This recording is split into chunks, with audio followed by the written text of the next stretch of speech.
بسم اللہ الرحمن الرحیم الحمدللہ والصلاة والسلام علی رسول اللہ وبعد باب وما جعلنا الرؤيا التي أريناك إلا فتنة للناس۔ اللہ کے اس فرمان کا بیان اور وہ خوب جو ہم نے تم کو دکھایا ہے اور وہ خواب جو ہم نے تم کو دکھایا ہے اسے ہم نے صرف لوگوں کے لیے آزمائش بنایا ہے۔ حدیث نمبر 6613 ابن عباس روایت کرتے ہیں کہ وہ رویا یعنی خواب جو ہم نے تمہیں دکھایا ہے اسے ہم نے صرف لوگوں کے لیے آزمائش اور امتحان بنایا ہے۔ اس کے متعلق ابن عباس کہتے ہیں کہ اس سے مراد آنکھ کا دیکھنا ہے جو رسول صلی اللہ علیہ وسلم کو اس معراج کی رات دکھایا گیا تھا جب آپ کو بیت المقدس تک رات کو لے جایا گیا تھا۔ کہا کہ قرآن مجید میں شجرۃ الملعونہ سے مراد زقوم کا درخت اور زقوم کا پیڑ ہے۔ باب تحاج آدم و موسیٰ عند اللہ تعالی۔ اللہ تعالیٰ کی بارگاہ میں آدم و موسیٰ نے جو مباحثہ کیا اس کا بیان۔ حدیث نمبر 6614 ابو ہریرہ نبی صلی اللہ علیہ وسلم سے روایت کرتے ہیں، آپ نے فرمایا آدم اور موسیٰ نے مباحثہ کیا، حجت بازی کی۔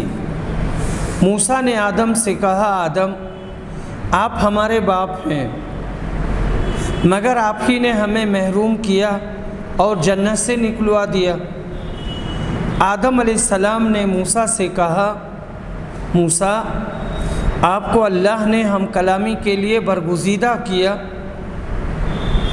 اور اپنے ہاتھ سے آپ کے لیے تورات کو لکھا، کہ آپ مجھے ایسے کام پر ملامت کرتے ہیں جو اللہ تعالیٰ نے مجھے پیدا کرنے سے 40 سال پہلے میری تقدیر میں لکھ دیا تھا۔ آخر آدم بحث میں موسیٰ پر غالب آئے۔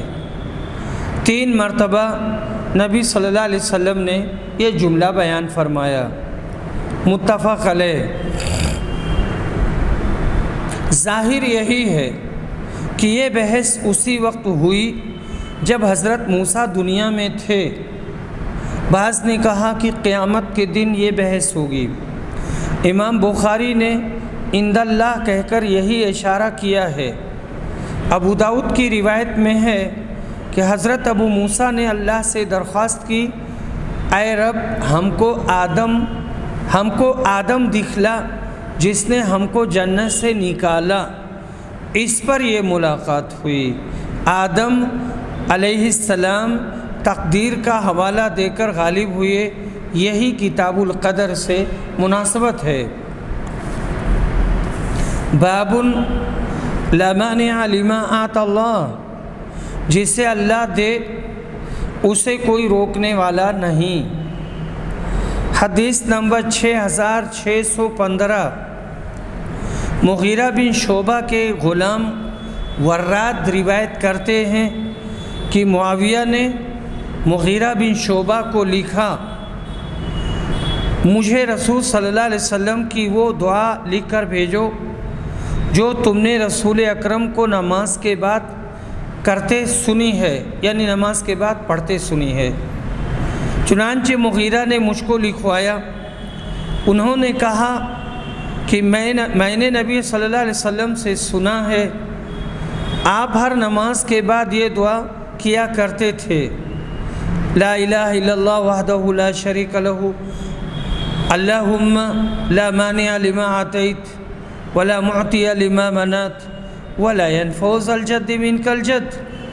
اللہ کے سوا کوئی معبود نہیں، وہ ایک ہے، اس کا کوئی شریک نہیں۔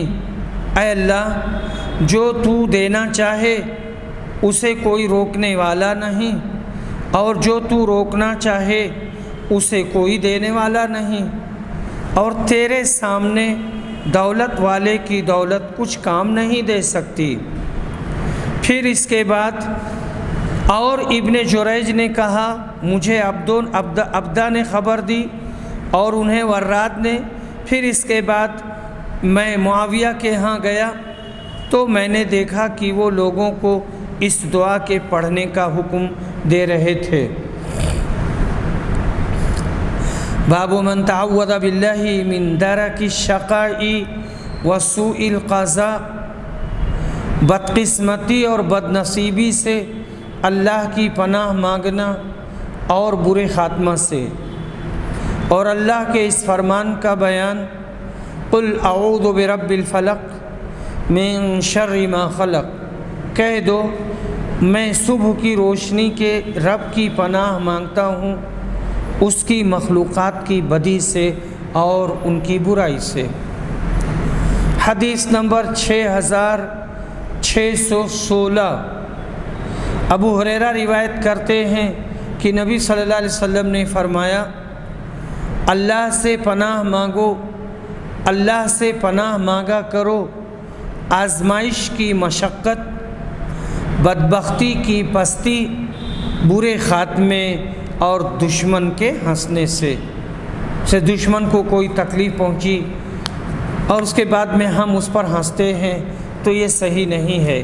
اسی کو شماتۃ الاعداء کہا گیا ہے کہ ایسا نہ ہو کہ اللہ تعالیٰ اس کو عافیت دے دے اور ہم کو مصیبت میں ڈال دے۔ باب یحول بین المرء وقلبہ، اس آیت کا بیان کہ اللہ پاک بندے اور اس کے دل کے درمیان حائل ہو جاتا ہے۔ حدیث نمبر 6617، عبداللہ بن عمر روایت کرتے ہیں کہ اکثر نبی صلی اللہ علیہ وسلم قسم کھایا کرتے تھے کہ نہیں دلوں کو پھیرنے والے کی قسم۔ یہ حدیث متفق علیہ ہے۔ حدیث نمبر 6618، ابن عمر روایت کرتے ہیں کہ نبی صلی اللہ علیہ وسلم نے ابن سیاد سے کہا میں نے تیرے لیے ایک بات دل میں چھپا رکھی ہے، بتاؤ وہ کیا ہے؟ اس نے کہا دھواں۔ حضرت نے فرمایا بدبخت اپنے حیثیت سے آگے نہ بڑھ۔ عمر نے عرض کیا آپ مجھے اجازت دیں تو میں اس کی گردن مار دوں۔ آپ نے فرمایا اسے چھوڑ دو، اگر یہ وہی دجال ہوا تو تم اس پر قابو نہیں پا سکتے، اور اگر یہ وہ نہ ہوا تو اسے قتل کرنے میں تمہارے لیے کوئی بھی بھلائی اور کوئی اچھائی نہیں ہے۔ حضرت عمر نے یہ اس لیے کہا کہ خس کم جہاں پاک آئندہ دجال کا اندیشہ ہی نہ رہے۔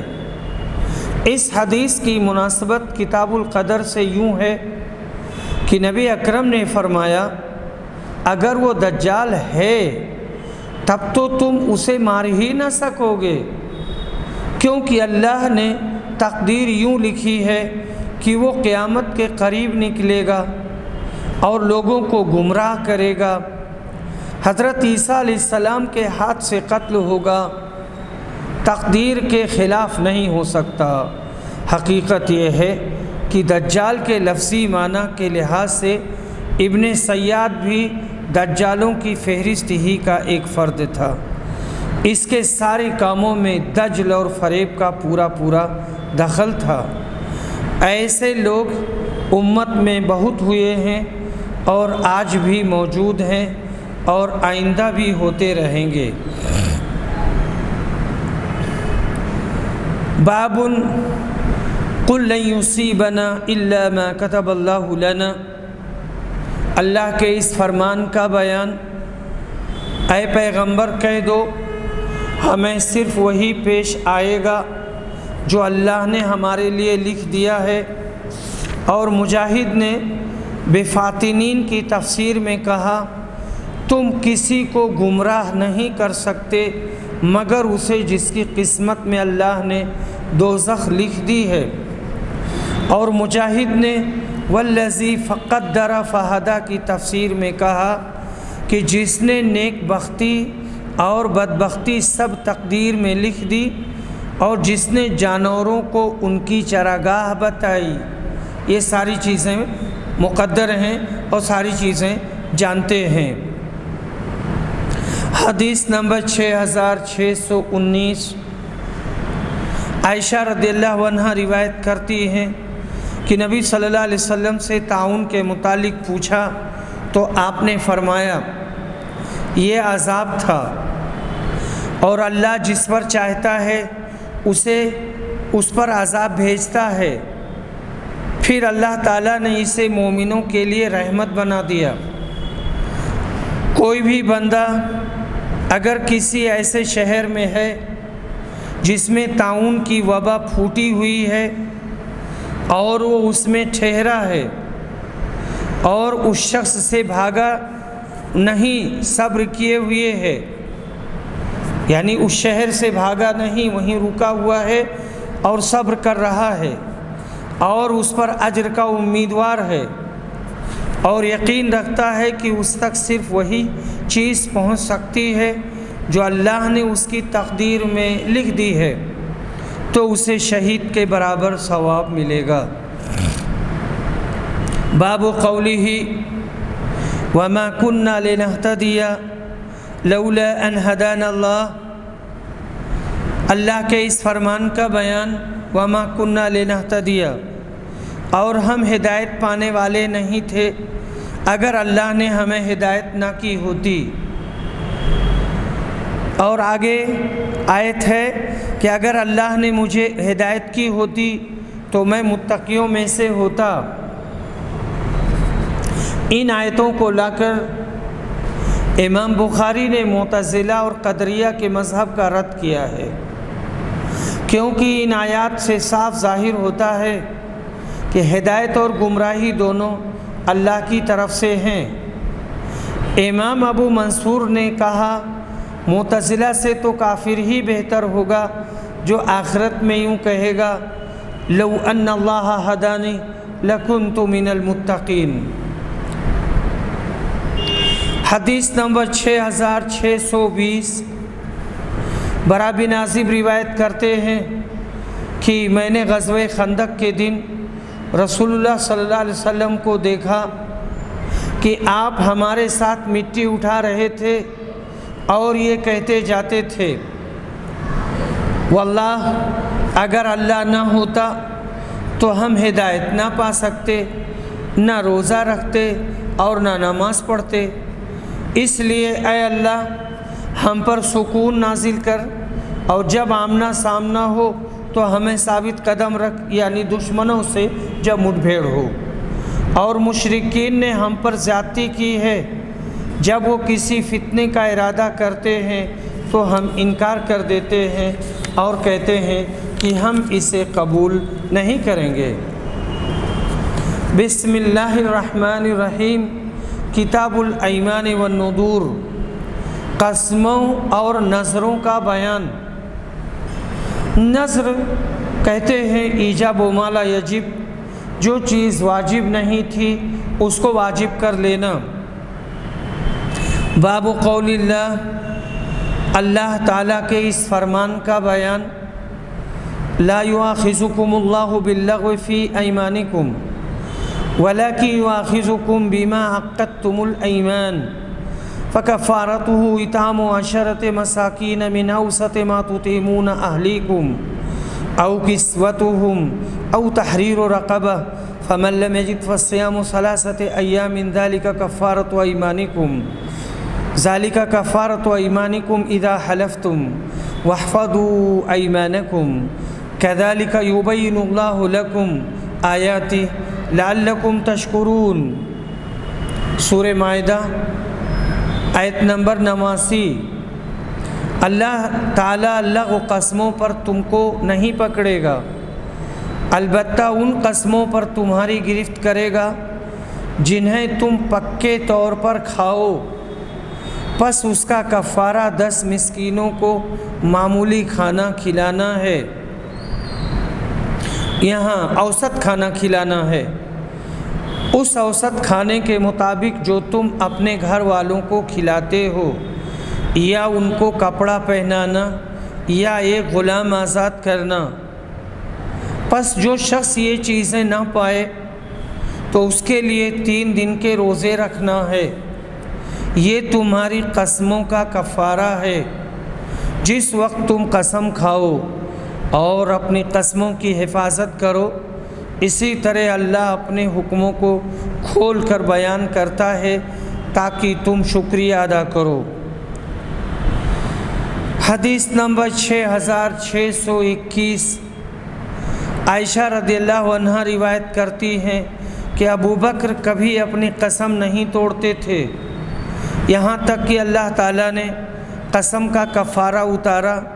اس وقت انہوں نے کہا کہ اب اگر میں کوئی قسم کھاؤں گا اور اس کے سوا کوئی چیز بھلائی کی ہوگی تو میں وہی کام کروں گا جس میں بھلائی ہو اور اپنی قسم کا کفارہ دے دوں گا۔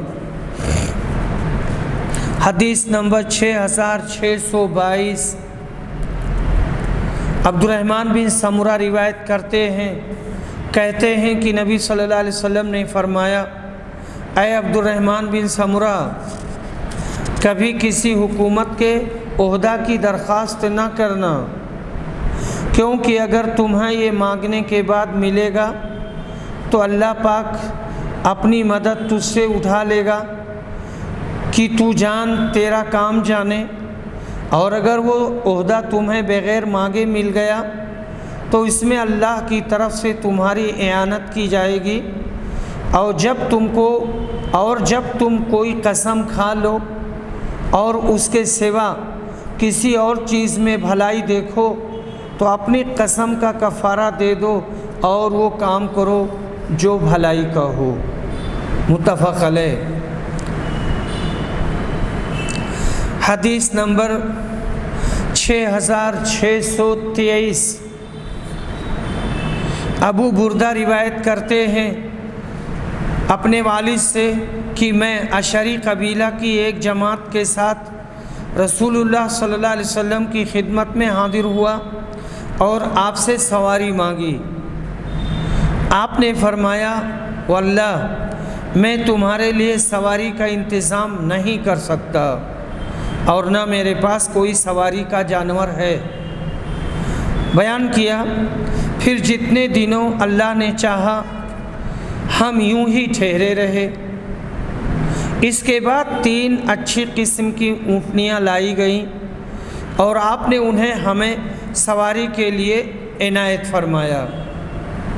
جب ہم روانہ ہوئے تو ہم نے کہا یا ہم میں سے بعض نے کہا، واللہ ہمیں اس میں برکت حاصل نہیں ہوگی، ہم آپ کی خدمت میں سواری مانگنے آئے تھے تو آپ نے قسم کھا لی تھی کہ آپ ہمارے لیے سواری کا انتظام نہیں کر سکتے، اور اب آپ نے ہمیں سواری دے دی ہے اور عنایت فرمائی ہے، ہمیں نبی اکرم کے پاس جانا چاہیے اور آپ کو قسم یاد دلانی چاہیے۔ چنانچہ ہم آپ کی خدمت میں حاضر ہوئے تو آپ نے فرمایا، میں نے تمہاری سواری کا کوئی انتظام نہیں کیا ہے جی، بلکہ اللہ نے یہ انتظام کیا ہے، اور میں واللہ کوئی بھی اگر قسم کھاؤں گا اور اس کے سوا کسی اور چیز میں بھلائی دیکھوں گا تو اپنی قسم کا کفارہ دے دوں گا جس میں بھلائی ہوگی، یا آپ نے یوں فرمایا کہ وہی کروں گا جس میں بھلائی ہوگی اور اپنی قسم کا کفارہ ادا کر دوں گا، اور یہ روایت متفق علیہ ہے۔ تو یہاں بھی اور کئی 2-3 حدیثیں اور ہیں، ان کا مفاد یہی ہے کہ اگر آدمی نے قسم کھا لی اور اس کی قسم سے لوگوں کو نقصان پہنچ رہا ہے، اس کی بیوی کو، اس کے بچوں کو، اس کے گھر والوں کو، تو اپنی قسم توڑ دینی چاہیے اور وہی کام کرنا چاہیے جس میں خیر ہے، اور جس میں بھلائی ہے۔ حدیث نمبر 6624، ابو ہریرہ رضی اللہ عنہ روایت کرتے ہیں کہ نبی صلی اللہ علیہ وسلم نے فرمایا، ہم آخری امت ہیں اور قیامت کے دن جنت میں سب سے پہلے داخل ہوں گے، یعنی دنیا میں تو آئے ہیں سب سے بعد میں، لیکن قیامت میں سب سے پہلے اٹھائے جائیں گے۔ حدیث نمبر 6625، پھر رسول صلی اللہ علیہ وسلم نے فرمایا، واللہ بسا اوقات اپنے گھر والوں کے معاملہ میں تمہارا اپنی قسموں پر اصرار کرتے رہنا اللہ کے نزدیک اس سے زیادہ گناہ کی بات ہوتی ہے کہ قسم توڑ کر اس کا وہ کفارہ ادا کر دیا جائے جو اللہ تعالیٰ نے اس پر فرض کیا ہے۔ متفق علیہ، یعنی آدمی نے قسم کھائی ہے اور اس کی وجہ سے کسی کو تکلیف پہنچ رہی ہے تو قسم توڑ کر کے اور قسم توڑ دینی چاہیے اور پھر اس کا کفارہ ادا کر کے اور سب کو راحت اور آرام پہنچانا چاہیے۔ حدیث نمبر 6626، ابو ہریرہ رضی اللہ عنہ روایت کرتے ہیں کہ رسول صلی اللہ علیہ وسلم نے فرمایا، وہ شخص جو اپنے گھر والوں کے معاملہ میں قسم پر اڑا رہتا ہے وہ اس سے بڑا گناہ کرتا ہے کہ اس قسم کا کفارہ ادا کر دے۔ اس میں یہ اشارہ ہے کہ غلط قسم پر اڑے رہنا کوئی عمدہ کام نہیں ہے، بلکہ اسے توڑ کر اس کا کفارہ ادا کر دینا یہی بہتر ہے۔ باب قول نبی صلی اللہ علیہ وسلم وَأَيْمُ اللَّهِ، رسول صلی اللہ علیہ وسلم کا یوں قسم کھانا، وَأَيْمُ اللَّهِ، اللہ کی قسم۔ حدیث نمبر 6627، عبداللہ بن عمر روایت کرتے ہیں کہ رسول صلی اللہ علیہ وسلم نے ایک فوج بھیجی اور اس کا امیر اسامہ بن زید کو بنایا۔ بعض لوگوں نے ان کے امیر بنائے جانے پر اعتراض کیا تو رسول صلی اللہ علیہ وسلم کھڑے ہوئے اور کہا، اگر تم لوگ اس کے امیر بنائے جانے پر اعتراض کرتے ہو تو تم اس سے پہلے اس کے والد زید کے امیر بنائے جانے پر بھی اعتراض کر چکے ہو، اور اللہ کی قسم، یہاں پر وہی ایم اللہ آیا ہے، وہ ایم اللہ، زید امیر بنائے جانے کے قابل تھے اور مجھے سب لوگوں سے زیادہ عزیز تھے، اور یہ سے مراد اسامہ، اور یہ اسامہ ان کے بعد مجھے سب سے زیادہ عزیز اور چہیتے ہیں اور امیر بنائے جانے کے حقدار ہیں۔ متفق علیہ۔ باب کیف کان یمین النبی صلی اللہ علیہ وسلم، نبی صلی اللہ علیہ وسلم کس طرح قسم کھاتے تھے۔ سعد بن ابی وقاص کہتے ہیں کہ نبی صلی اللہ علیہ وسلم نے فرمایا، اس ذات کی قسم جس کے ہاتھ میں میری جان ہے۔ اور ابو قتادہ نے بیان کیا کہ ابو بکر نے نبی اکرم کی موجودگی میں کہا، نہیں واللہ، اس لیے واللہ، باللہ اور تاللہ کی قسم کھائی جا سکتی ہے، اس میں کوئی قباحت نہیں ہے۔ یہاں پر 3 لفظ آئے ہیں، واو، بے اور تے، یہ قسمیاں ہیں، یعنی ان کی کئی معنی آتی ہیں، ان میں سے ایک قسم ہے۔ تو اللہ کی قسم، باللہ اللہ کی قسم، تاللہ اللہ کی قسم، یہ قسم کھا سکتے ہیں۔ حدیث نمبر 6628، ابن عمر روایت کرتے ہیں کہ نبی صلی اللہ علیہ وسلم کی قسم بس اتنی تھی کہ نہیں دلوں کے پھیرنے والے کی قسم، یہاں لا پہ سانس روک دیں گے، لا نہیں دلوں کے پھیرنے والے کی قسم۔ اس حدیث سے یہ نکلا کہ اللہ کی کسی صفت کے ساتھ قسم کھانا صحیح ہے اور جائز ہے، اور وہ شرعی قسم ہوگی، بوقت ضرورت اس کا کفارہ بھی لازم ہوگا۔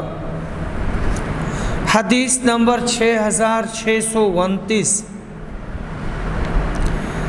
حضرت جابر بن سمرہ روایت کرتے ہیں کہ نبی صلی اللہ علیہ وسلم نے فرمایا، جب قیصر ہلاک ہو جائے گا تو پھر اس کے بعد کوئی قیصر نہیں پیدا ہوگا، اور جب کسریٰ ہلاک ہو جائے گا تو اس کے بعد کوئی کسریٰ پیدا نہیں ہوگا، اور اس ذات کی قسم جس کے ہاتھ میں میری جان ہے، تم ان کے خزانے اللہ کے راستے میں خرچ کرو گے۔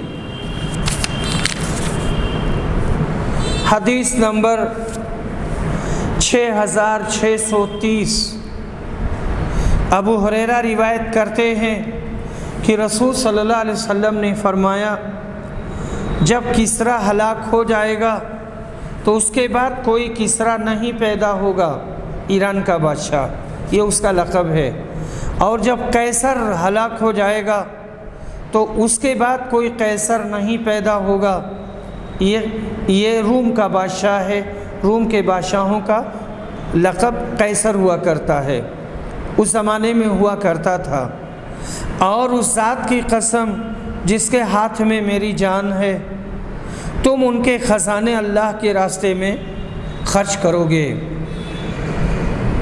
نبی اکرم صلی اللہ علیہ وسلم نے جیسا فرمایا تھا ویسا ہی ہوا۔ ایران اور روم دونوں مسلمانوں نے فتح کر لیے، اور ان کے خزانے سب مسلمانوں کے ہاتھ آئے۔ پیش گوئی حرف بحرف صحیح ثابت ہوئی۔ اس دن سے آج تک ایران مسلمانوں ہی کے زیر نگی ہے۔ حدیث نمبر 6631، عائشہ رضی اللہ عنہا روایت کرتی ہیں کہ نبی صلی اللہ علیہ وسلم نے فرمایا، اے امت محمد، واللہ اگر تم وہ جانتے جو میں جانتا ہوں تو تم کم ہنستے اور زیادہ روتے، یعنی تم ہنستے کم اور روتے زیادہ۔ حدیث نمبر 6632، ابو عقیل زہرہ بن معبد روایت کرتے ہیں، انہوں نے اپنے دادا عبداللہ بن ہشام سے سنا، انہوں نے بیان کیا کہ ہم نبی اکرم صلی اللہ علیہ وسلم کے ساتھ تھے، اور آپ عمر بن خطاب کا ہاتھ پکڑے ہوئے تھے۔ عمر نے عرض کیا، اللہ کے رسول، آپ مجھے ہر چیز سے زیادہ عزیز ہیں سوائے میری جان کے، آپ مجھے ہر چیز سے زیادہ عزیز ہیں سوائے میری اپنی جان کے۔ نبی اکرم نے فرمایا، نہیں، اس ذات کی قسم جس کے ہاتھ میں میری جان ہے، ایمان اس وقت تک مکمل نہیں ہو سکتا جب میں تمہیں تمہاری جان سے بھی زیادہ عزیز نہ ہو جاؤں۔ عمر نے کہا، پھر واللہ اب آپ مجھے اپنی جان سے بھی زیادہ عزیز ہیں۔ رسول اعظم نے فرمایا، ہاں عمر، اب تیرا ایمان پورا ہوا۔ اس حدیث سے صاف ظاہر ہوا کہ رسول کریم صلی اللہ علیہ وسلم کی محبت، آپ کی اقتداء و فرما برداری سب سے بلند و بالا ہے۔ استاد ہو یا پیر، مرشد یا امام، مجتہد، سب سے مقدم جناب رسول کریم صلی اللہ علیہ وسلم کی شخصیت ہے۔ محبت کے یہی معنی ہے، یہ نہیں کہ زبان سے رسول اللہ پکار لیا یا آپ کا نام مبارک سن کر انگلیوں کو چوم لیا یا نسبتاً عقائد تصنیف کر لیے۔ یہ سب رسمی اور بدعی طریقے اللہ کے ہاں کام آنے والے نہیں ہیں۔ قرآن پاک میں صاف ارشاد ہے، ان کنتم تحبون اللہ فاتبعونی یحببکم اللہ۔ اگر اللہ کی محبت کا دعویٰ ہے تو میرے قدم بقدم چلو، اس صورت میں بھی اللہ بھی تم کو اپنا محبوب بنا لے گا۔ اس لیے کہا گیا ہے دعو کل قول عند قول محمد، جہاں رسول اکرم کے ارشاد سے کسی بھی امام یا مجتہد یا پیر مرشد کا قول ٹکرائے، وہاں رسول اکرم کے قول کو مقدم رکھو اور مخالف طور پر سارے اقوال کو چھوڑ دو، یعنی رسول اکرم کے قول اور فرمان کے خلاف جو بھی بات ہے اسے ترک کر دو۔ بس صرف اتنی ہی بات ہے جو مقلدین جامدین کو پسند نہیں۔ گو امام ابو حنیفہ جو بہت بڑے امام بزرگ ہیں، خود صاف فرما دیا ہے اذا صح الحدیث فہو مذہبی، جب صحیح حدیث مل جائے اور میرا قول اس کے خلاف ہو تو میرے قول کو چھوڑ دو اور صحیح حدیث پر عمل کرو، کیونکہ میرا مذہب بھی وہی ہے جو حدیث صحیح سے ثابت ہے۔ مگر اس بات کو سن کر مقلدین جامدین اہل حدیث کو گستاخ اور لا مذہب غیر مقلد ناموں سے مشہور کر کے اپنی غلط روی کا ثبوت دیتے ہیں۔ ایسے لوگ بقول حضرت شاہ ولی اللہ محدث دہلوی قیامت کے دن اللہ کو کیا منہ دکھائیں گے؟ جب اللہ پاک پوچھے گا کہ میرے اور میرے رسول کے صریح حکم کے خلاف تم نے اپنے امام مجتہد کی بات کو کیوں مذہب بنایا تھا؟ اس لیے اللہ والوں نے صاف لفظوں میں لکھ دیا ہے کہ اللہ نے ہر شخص پر مسلمان ہونا فرض قرار دیا ہے۔ یہ فرض نہیں کہ وہ حنفی یا شافعی یا مالکی یا حنبلی نہیں، بلکہ صرف مسلمان مومن فرض قرار دیا گیا ہے۔ حدیث نمبر 6634 ابو ہریرہ نے، یہاں عبید اللہ بن عتبہ بن مسعود نے ابو ہریرہ اور زید بن خالد سے روایت کی ہے کہ دونوں نے رسول صلی اللہ علیہ وسلم کی مجلس میں اپنا جھگڑا پیش کیا۔ ان میں سے ایک نے کہا کہ ہمارے درمیان آپ کتاب اللہ کے مطابق فیصلہ کر دیں۔ دوسرے نے جو زیادہ سمجھدار تھا کہا کہ ٹھیک ہے اے اللہ کے رسول، ہمارے درمیان کتاب اللہ کے مطابق فیصلہ کر دیجئے اور مجھے اجازت دیجئے کہ اس معاملہ میں کچھ عرض کروں۔ حضرت نے فرمایا کہو۔ ان صاحب نے کہا میرا لڑکا اس شخص کے یہاں اسیف تھا، اسیف اجیر کو کہتے ہیں یعنی مزدوری کرنے والا، اور اس نے اس کی بیوی سے زنا کر لیا۔ انہوں نے مجھ سے کہا کہ اب میرے لڑکے کو سنسار کیا جائے گا، اس لیے اس سے نجات دلانے کے لیے میں نے 100 بکریوں اور 1 لونڈی کا انہیں فدیہ دے دیا۔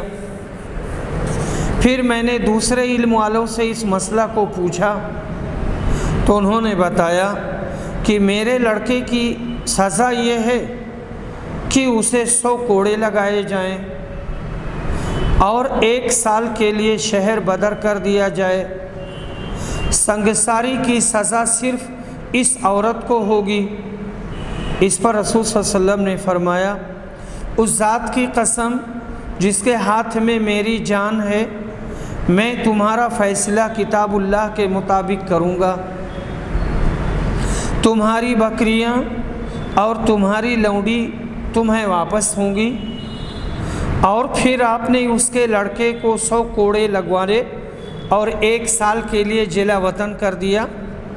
پھر آپ نے انیس اسلمی سے فرمایا کہ مدعی کی بیوی کو لائے اور اگر وہ زنا کا اقرار کرے تو اسے سنسار کر دے۔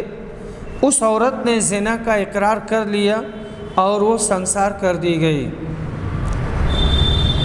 حدیث نمبر 6635 ابو بکرہ روایت کرتے ہیں کہ نبی صلی اللہ علیہ وسلم نے فرمایا، بھلا بتلاؤ اسلم، غفار، مزینہ اور جوہینہ کے قبائل اگر تمیم، عامر بن صعصع، غطفان اور اسد والوں سے بہتر ہوں تو یہ تمیم، عامر، غطفان اور اسد والے گھاٹے میں پڑے اور نقصان میں رہے یا نہیں؟ صحابہ نے عرض کیا، جی ہاں بے شک۔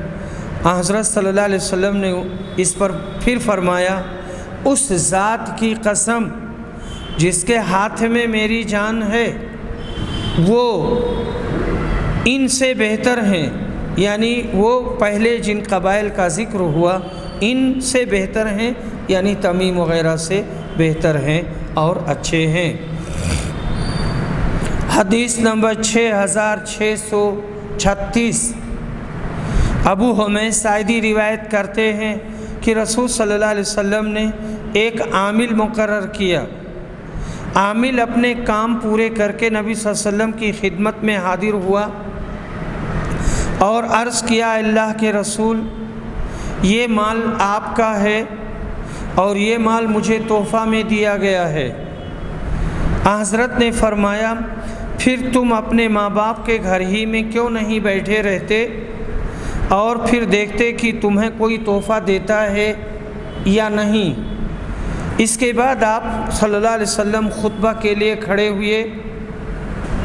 رات کی نماز کے بعد اور کلمہ شہادت اور اللہ تعالیٰ کی اس کی شان کے مطابق ثنا کی اور فرمایا، اما بعد، ایسے عامل کو کیا ہو گیا ہے کہ ہم اسے عامل بناتے ہیں جزیہ اور دوسرے ٹیکس وصول کرنے کے لیے، اور وہ پھر ہمارے پاس آ کر کہتا ہے کہ یہ تو آپ کا ٹیکس ہے اور یہ مجھے تحفہ دیا گیا ہے۔ پھر وہ اپنے ماں باپ کے گھر کیوں نہیں بیٹھا اور دیکھتا کہ اسے تحفہ دیا جاتا ہے یا نہیں؟ اس ذات کی قسم جس کے ہاتھ میں میری جان ہے، اگر تم میں سے کوئی بھی اس مال میں سے کچھ بھی خیانت کرے گا تو قیامت کے دن اسے اپنی گردن پر اٹھائے گا۔ اگر اونٹ کی اس نے خیانت کی ہوگی تو اس حال میں لے کر آئے گا کہ وہ بلبلا رہا ہوگا۔ اگر گائے کی خیانت کی ہوگی تو اس حال میں اسے لے کر آئے گا کہ گائے کی آواز آ رہی ہوگی۔ اور اگر بکری کی خیانت کی ہوگی تو اس حال میں آئے گا کہ وہ ممیاں رہی ہوگی۔ بس میں نے تم تک پہنچا دیا۔ حضرت ابو حمید نے بیان کیا کہ پھر رسول صلی اللہ علیہ وسلم نے اپنا ہاتھ اتنا اوپر اٹھایا کہ ہم آپ کی بغلوں کی سفیدی دیکھنے لگے۔ ابو حمید نے بیان کیا کہ میرے ساتھ یہ حدیث زید بن ثابت نے بھی نبی اکرم صلی اللہ علیہ وسلم سے سنی تھی، تم لوگ ان سے بھی پوچھ لو۔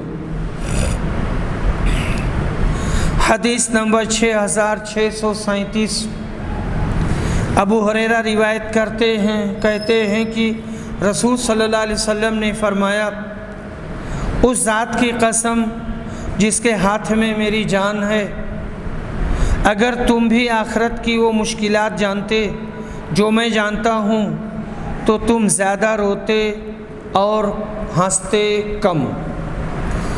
حدیث نمبر 6638، ابو ذر غفاری روایت کرتے ہیں کہ میں نبی صلی اللہ علیہ وسلم تک پہنچا تو آپ کعبہ کے سایہ میں بیٹھے ہوئے فرما رہے تھے، کعبہ کے رب کی قسم وہی سب سے زیادہ خسارے والے ہیں، کعبہ کے رب کی قسم وہی سب سے زیادہ خسارے والے ہیں۔ میں نے کہا کہ اللہ کے رسول، میری حالت کیسی ہے؟ کیا مجھ میں بھی کوئی ایسی بات نظر آئی ہے؟ میری حالت کیسی ہے؟ پھر میں آپ کے پاس بیٹھ گیا اور حضرت صلی اللہ علیہ وسلم فرماتے جا رہے تھے میں آپ کو خاموش نہیں کرا سکتا تھا، اور اللہ کی مشیت کے مطابق مجھ پر عجیب بے قراری طاری ہو گئی۔ میں نے پھر عرض کیا، میرے ماں باپ آپ پر فدا ہوں، اے اللہ کے رسول وہ کون لوگ ہیں؟ آپ نے فرمایا، یہ وہ لوگ ہیں جن کے پاس مال زیادہ ہے، لیکن اس سے وہ مستثنی ہیں جنہوں نے اس میں سے اس طرح اللہ کی راہ میں خرچ کیا، اللہ کی راہ میں دیا، یعنی دائیں دیا بائیں دیا، اور ہر طرف اس کو اللہ کے راستے میں خرچ کیا۔ حدیث نمبر 6639، ابو ہریرہ رضی اللہ عنہ روایت کرتے ہیں کہ رسول اکرم نے فرمایا، سلیمان علیہ السلام نے ایک دن کہا کہ آج میں رات میں اپنی 99 بیویوں کے پاس جاؤں گا، اور ہر ایک کے یہاں ایک گھوڑ سوار بچہ پیدا ہوگا جو اللہ کے راستے میں جہاد کرے گا۔ اس پر ان کے ساتھی نے کہا کہ انشاءاللہ کہہ لیجئے، لیکن سلیمان علیہ السلام نے انشاءاللہ نہیں کہا۔ چنانچہ وہ اپنی تمام بیویوں کے پاس گئے، لیکن ایک عورت کے سوا کسی کو حمل نہیں ہوا، اور اس سے بھی ناقص بچہ پیدا ہوا۔ اور اس ذات کی قسم جس کے ہاتھ میں محمد کی جان ہے، اگر انہوں نے انشاءاللہ کہہ دیا ہوتا تو تمام بیویوں کے ہاں بچہ پیدا ہوتے، اور سب گھوڑوں پر سوار ہو کر اللہ کے راستے میں جہاد کرتے۔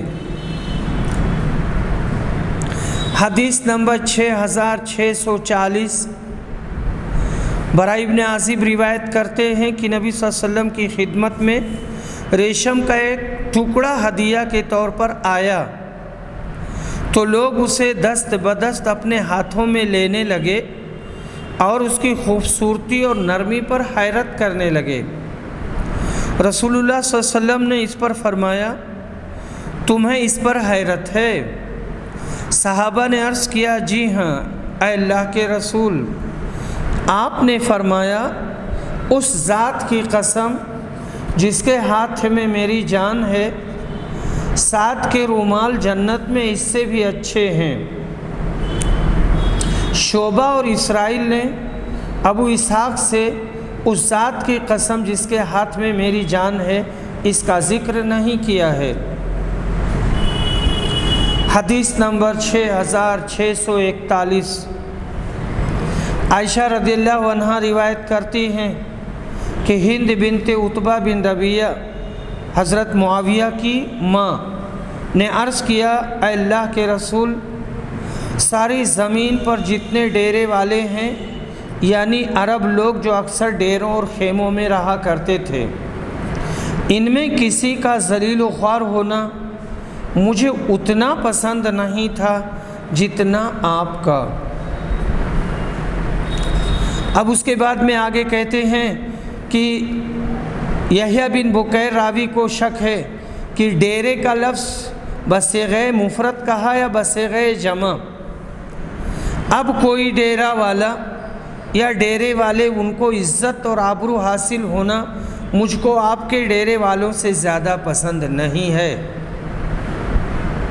یعنی اب میں آپ کی اور مسلمانوں کی سب سے زیادہ خیر خواہ ہوں۔ آپ صلی اللہ علیہ وسلم نے فرمایا، ابھی کیا ہے، تو اور بھی زیادہ خیر خواہ بنے گی، قسم ہے اس کی جس کے ہاتھ میں محمد کی جان ہے۔ پھر ہند کہنے لگی، اے اللہ کے رسول، ابو سفیان تو ایک بخیل آدمی ہے، مجھ پر گناہ تو نہیں ہوگا اگر میں اس کے مال میں سے اپنے بال بچوں کو کھلاؤں؟ آپ نے فرمایا، نہیں، اگر تم دستور کے موافق خرچ کرو گی تو تمہاری گرفت نہیں ہوگی۔ حدیث نمبر 6642، عبداللہ بن مسعود روایت کرتے ہیں کہ ایک موقع پر رسول صلی اللہ علیہ وسلم جب یمنی چمڑے کے خیمہ سے ٹیک لگائے ہوئے تھے تو آپ نے اپنے صحابہ سے عرض کیا، کیا تم اس پر خوش ہو کہ تم اہل جنت کے ایک چوتھائی رہو؟ انہوں نے عرض کیا، کیوں نہیں؟ آپ نے فرمایا، کیا تم اس پر خوش نہیں ہو کہ تم اہل جنت کے ایک تہائی حصہ بن جاؤ، کہ تم اہل جنت کے ایک تہائی حصہ ہو جاؤ؟ صحابہ نے کہا، کیوں نہیں؟ رسول اکرم نے فرمایا، پس اس ذات کی قسم جس کے ہاتھ میں میری جان ہے، مجھے امید ہے کہ جنت میں تم آدھے ہوگے۔ حدیث نمبر 6643۔ ابو سعید خدری روایت کرتے ہیں کہ ایک صحابی نے سنا کہ ایک دوسرے صحابی قل هو اللہ احد بار بار پڑھتے ہیں۔ جب صبح ہوئی تو وہ رسول صلی اللہ علیہ وسلم کے پاس آئے اور آپ سے اس کا ذکر کیا۔ وہ صحابی اس صورت کو کم سمجھتے تھے، لیکن رسول صلی اللہ علیہ وسلم نے فرمایا، اس ذات کی قسم جس کے ہاتھ میں میری جان ہے، یہ قرآن مجید کے ایک تہائی حصہ کے برابر ہے، یعنی سورہ اخلاص۔ حدیث نمبر 6644۔ انس بن مالک روایت کرتے ہیں کہ انہوں نے نبی صلی اللہ علیہ وسلم سے سنا، آپ نے فرمایا تھا، رکوع اور سجدے پورے طور پر ادا کیا کرو، اللہ کی قسم جس کے ہاتھ میں میری جان ہے، میں اپنے کمر کے پیچھے سے تم کو دیکھ لیتا ہوں جب تم رکوع اور سجدہ کرتے ہو۔ حدیث میں آپ کی قسم مذکور ہے، یہی باب سے مطابقت ہے، اور نماز کی حالت میں رسول صلی اللہ علیہ وسلم پیچھے دیکھتے تھے۔ یہ قدرت اور طاقت، حیرت انگیز طاقت اللہ نے آپ کو دی تھی۔ حدیث نمبر 6645۔ انس بن مالک روایت کرتے ہیں کہ ایک انصاری خاتون نبی اکرم کی خدمت میں حاضر ہوئیں، ان کے ساتھ اس کے بچے بھی تھے۔ آپ نے ان سے فرمایا، اس ذات کی قسم جس کے ہاتھ میں میری جان ہے، تم لوگ بھی مجھے تمام لوگوں میں سب سے زیادہ عزیز اور چہیتے ہو۔ یہ الفاظ آپ نے 3 مرتبہ فرمایا۔ انصاری لوگوں نے کام ہی ایسے کیے کہ رسول صلی اللہ علیہ وسلم انصار سے بہت زیادہ خلوص برتتے تھے اور ان سے بہت پیار کرتے تھے۔ انصار ہی نے آپ کو مدینہ میں مدعو کیا اور پوری وفاداری کے ساتھ قول و اقرار پورا کیا۔ آپ کے ساتھ ہو کر اسلام کے دشمنوں سے لڑے۔ اشاعت و سطوت اسلام میں انصار کا بڑا مقام حاصل ہے۔ بابن لا تحلفوا بآبائکم، اپنے باپ داداؤں کی قسم نہ کھاؤ۔ حدیث نمبر 6646۔